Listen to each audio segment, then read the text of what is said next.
OG వచ్చేసి main హీరోకి కుంపు కరాటీలు వచ్చేస్తాయి అన్నమాట. ముందే వచ్చేసిన తర్వాత 1980s స్టోరీ అన్నాడు కాబట్టి ఇతను ఒక వర్గానికి సంబంధించిన వాళ్ళని చంపేస్తాడు అన్నమాట, విలన్స్ని.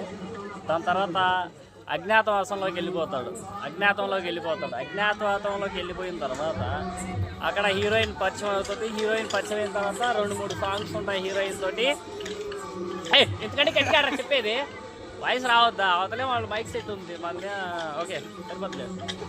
హీరోయిన్తో అప్పటి వరకు 2-3 సాంగ్స్ ఉంటాయి. దాని తర్వాత మళ్ళీ ఇంటర్వెల్ బ్యాంగ్ ఉంటుంది. సో మళ్ళీ సమ్ రెడిక్యులస్గా ఎవరైతే విలన్స్ ఉన్నారో వాళ్ళు మళ్ళీ కొన్ని దందాలు తయారు చేయడము, ఓకేనా, స్మగ్లింగ్ చేయడం, ఇట్లాంటివన్నీ జరుగుతాయి అన్నమాట.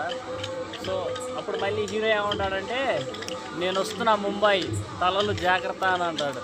ఓకేనా, అది ఇంటర్వెల్ బ్యాంగ్ అవుతుంది అనమాట అది.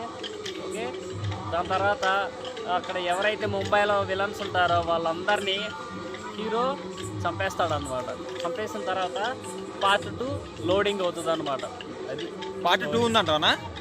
ఉంది పార్ట్ 2. ఓజీ పార్ట్ 2 కంపల్సరీగా రావాల్సిందే. వి డిమాండ్ యాజ్ పీకే ఫ్యాన్స్గా మేము డిమాండ్ చేస్తున్నాం, ఓజీ పార్ట్ 2 అనేది రావాల్సిందే. అది వి డిమాండెడ్.